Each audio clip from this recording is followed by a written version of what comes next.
Hi everyone! Magandang umaga, tanghali, hapon at gabi sa inyong lahat kung sa mampanig ng mundo kayo naroroon. Welcome sa aking YouTube channel. Ako nga palang muli si Lerma Novales Sarmiento, ang writer at author ng aklat na to na pinamagatang Life in 3 Parts. Ang layunin at misyon ng aklat na to ay para magbahagi ng ebanghelyo sa buong mundo, para ipakilala ng Espiritu Santo na nanahan sa ating katawan, ay ang siyang totoong Diyos na may gawa ng ating buhay, na siyang lumikha sa atin, na siyang dapat nating sambahin sa ating katawan. Kaya sinabi ni Kristo, honor God with your body. Tayong mga tao ay hindi nabubuhay para sa sarili lang natin. Hindi tayo nabubuhay dahil sa nakikita ng mata. Hindi tayo nabubuhay dahil sa mga material na bagay. Umiiral tayo dito sa mundo at nabubuhay tayo dito sa mundo dahil sa presensya ng Espiritu ng Panginoon. At ang katotohanan, ang katawan na walang espiritu ay patay. Kaya hinihikayat ni Kristo na ang mga tao ay magsisi at magbalik loob sa Espiritu Santo, at tanging ang Espiritu Santo lang na nananahan sa ating katawan ang siyang dapat nating sambahin na ating Amang Espiritual at Diyos Ama na may pag-aari ng ating buhay, para yung ating kaluluwa ay muling ipanganak sa Espiritu at maging kapatid ni Kristo sa Espiritu, na maging anak ng Diyos. Sa araw na to, ang topic ko ay may lugal ba sa langit ang kaluluwa ni Ayon Perez at Vice Ganda? Sa banal na kasulatan, nasasaad na kasuklam-suklam sa Diyos ang pumatol ka sa kapwa mo lalaki o kapwa mo babae. Dahil yung ating katawan, sagradong tahanan niya ng Diyos. At kapag pumatol ka sa kapwa mo kasarian, ang iyong katawan na siyang sagradong tahanan ng Diyos, na pansamantalang tahanan ng iyong kaluluwa, ay magiging marumi. Dahil bababuyin mo yung sagradong tahanan ng Diyos sa kamunduhan at kalaswaan. Kaya kasuklam-suklam at walang kapatawaran sa Espiritu Santo ang mga gawa ng mga taong immoral, ng mga bakla at tomboy na lumalapastangan sa Espiritu Santo. Dahil mas pinili nilang maging mapagmataas at mayabang sa Espiritu Santo. Kinalaban nila ang Espiritu Santo na siyang Diyos na may pag-aari ng kanilang katawan, dahil mas inibig nila ang demonyong si Satanas na siyang ama ng kasinungalingan. Ang puso ng bakla at ng tomboy ay hindi naging kaisa ni Kristo, na sumasampalataya at nagpupuri sa Espiritu Santo na nasa kanilang katawan. Bagkus, ang puso nila ay doon umaayon sa demonyong si Satanas, na mas pinili nilang mamuhay sa kasinungalingan at pagkukunwari.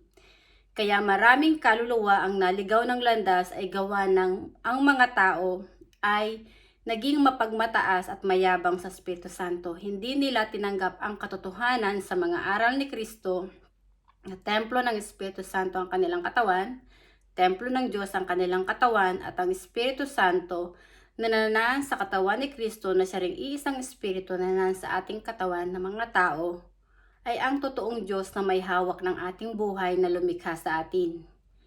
Sinabi ni Kristo na hindi lahat ng tumatawag sa Diyos ay maliligtas, kundi yung lang naging kaisa niya na sumusunod sa kautusan ng Diyos Ama na nasa langit. Honestly, ang Espiritu Santo na hindi natin nakikita ng mata na nananahan sa ating katawan ay ang siyang Diyos Ama na nasa langit, na siyang amang espiritual ng ating kaluluwa. At kung hindi ka pinatawad ng Espiritu Santo at hindi ka kinilala ng Espiritu Santo na anak niya, kapatid ni Kristo sa Espiritu, ang kaluluwa mo ay walang lugal sa langit, dahil hindi ka naging kaisa ni Kristo sa tuong iglesia ng Diyos, na tanging ang Espiritu Santo lang na siyang nananahan sa katawan ng tao ang sinamba. Maraming mga tao ang mas inibig nila ang kanilang sarili at ang pera. Katulad ni Vice Ganda, nagmataas at nagmayabang siya sa Espiritu Santo.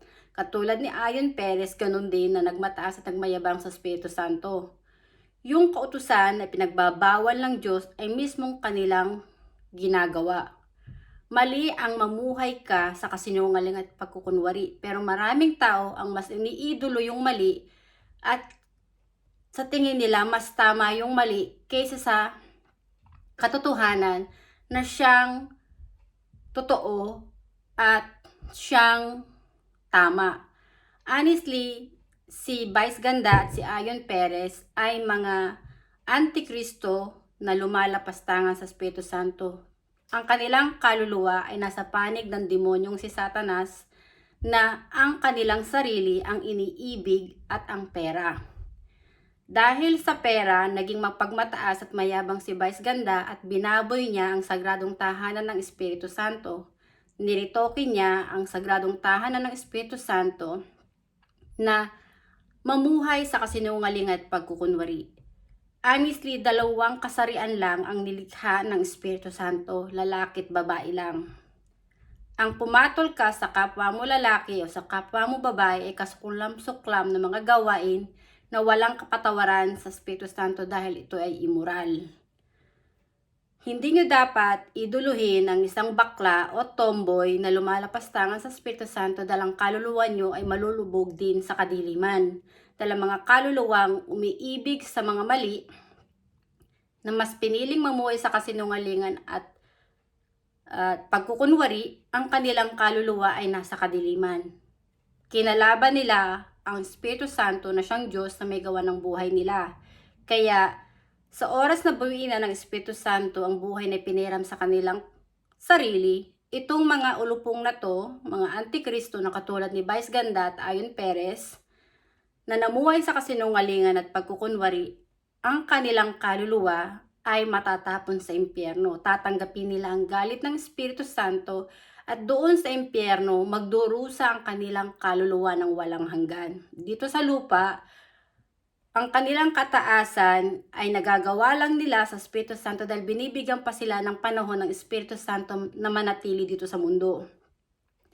Pero sa oras na bawi na ng Espiritu Santo ang buhay na pinahiram kay Ayon Perez at kay Vice Ganda, maniningil ang Espiritu Santo sa kanila at yun ang kanilang pagbabayaran. Dahil may utang sila sa Espiritu Santo. Ang kasalanan ay kamatayan at yan ang pumapatay ng katawan at kaluluwa ng tao na magbubulig sa impyerno. Kaya sinabi ni Kristo na magsisi at wag nang gumawa ng kasalanan dahil ang kasalanan ay kamatayan. At ang kasalanan ang maghihiwalay sa iyong kaluluwa sa Espiritu Santo para ang kaluluwa mo ay hindi makapasok sa kaharian ng Diyos Ama. Tayong mga tao ay hindi tao lang na ipinanganak sa laman. Ang ating kaluluwa ay espiritu na nagmula sa espiritu ng Espiritu Santo na siyang totoong kawangis ng Diyos dahil ang espiritu ay Diyos at ang ating kaluluwa ay espiritu rin. Ang ating kaluluwa ang siyang anak ng Diyos dahil ang ating kaluluwa ay espiritu. Ang ating katawan, nagmula yan sa alabok, na muling babalik sa alabok. Ang ating kaluluwa ay ang siyang espiritu at buhay na kawangis ng Diyos Ama dahil ito ay espiritu at ang ating kaluluwa ang siyang huhusgahan base sa ating mga gawa at pananampalataya. Honestly, naging misyon ni Kristo ay hulihin ang bawat kaluluwa na naliligaw ng landas na magsisi, tumalikod sa paggawa ng masama at magbalik loob sa Espiritu Santo na tanging ang Espiritu Santo lang na sa ating katawan ang dapat nating sambahin para tayo ay maligtas ang ating kaluluwa na huwag mapunta sa impyerno. Si Kristo lang ang daan, buhay, liwanag at katotohanan para ang ating kaluluwa ay makapasok sa langit sa kaharian ng Diyos Ama sa langit. Honestly, walang relihiyon dito sa mundo ang makakapagligtas ng kaluluwa mo kung hindi ka naging kaisa ni Kristo ng Espiritu Santo na nasa katawan mo ang inibig mo ng higit sa lahat dahil ang Espiritu Santo ang Diyos na buhay na may hawak ng ating buhay ang siyang maghuhukom sa ating kaluluwa sa huling panahon. Narito na tayo sa huling panahon at maraming mga tao ang hindi nila tinatanggap ang katotohanan sa mga aral ni Kristo na ang kanilang katawan ay templo ng Diyos, templo ng Espiritu Santo at ang Espiritu Santo ang Diyos na lumikha sa mga tao ang nagbibigay ng buhay sa tao. Sa oras na umalis na ang Espiritu Santo sa katawan ng tao, ang tao ay mamamatay. Dahil ang Espiritu Santo ang siyang Diyos na buhay na lumikha sa atin. Ang Espiritu Santo ang Alpha at Omega. Narito na tayo sa mundo na puno ng kasalanan. Ang mga tao, honestly, kapag hindi nagbalik loob sa Espiritu Santo, lulupigin sila ng Espiritu Santo at ang kaluluwa nila itatapon sa impyerno. Pero kung ang tao ay magsisisi at magbabalik loob sa Espiritu Santo, yung kasalanan na siyang nagpagulo sa ating mundo, malulupig yan. Dahil ang kasalanan, kamatayan. Yan yung sinasabi ni Kristo na malulupig na ang kamatayan. Sa oras na ang tao ay nagsisi na at nagbalik loob sa Espiritu Santo dahil patatawarin ng Espiritu Santo ang kasalanan ng tao at itong mundo natin na puno ng kaguluhan ay babaguhin ng Espiritu Santo. Lulupigin ng Espiritu Santo ang kaharian ni Satanas ng mga sinungaling na nagmamataas sa Espiritu Santo.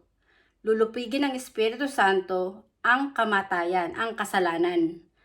At itong mundo nating ito ay babaguhin ng Espiritu Santo. Kaya sinabi ni Kristo na sa huling panahon, mahahayag muna ang mabuting balita patungkol sa kaharian ng Diyos Ama, yung Ebanghelyo ng Diyos, at iyon na ang katapusan. Ang Espiritu Santo, ang ating Diyos Ama, na may gawa ng ating katawan at kaluluwa, ang nagbibigay ng buhay sa atin na dapat lang nating sambahin para tayo maging kaisa ni Kristo sa totoong iglesia ng Diyos. Honestly, ang mga bakla at tomboy, wala silang puwang sa langit, walang puwang ang kanilang kaluluwa sa langit dahil hindi sila patatawarin ng Espiritu Santo at hindi rin sila kikilalanin ng Espiritu Santo na anak ng Diyos at kapatid ni Kristo sa Espiritu dahil ang kanilang kaluluwa ay naging kaisa ng demonyong si Satanas na lumalapastangan sa Espiritu Santo. Naging suwail ang kanilang kaluluwa sa Espiritu Santo. At bawat kaluluwang suwail na lumalapastangan sa Espiritu Santo, hindi sumasamba sa Espiritu Santo na nasa kanilang katawan, ang kanilang kaluluwa ay mananatili sa kadiliman. Hindi maliligtas ang kanilang kaluluwa ng mga iniidolo nilang mga tao dito sa mundo at ng relihiyon na nagkalat dito sa mundo, kundi tanging ang sambahin mo lang ang Espiritu Santo sa iyong katawan. Maraming salamat sa inyong pakikinig at hanggang sa muli. Bye! Thank you!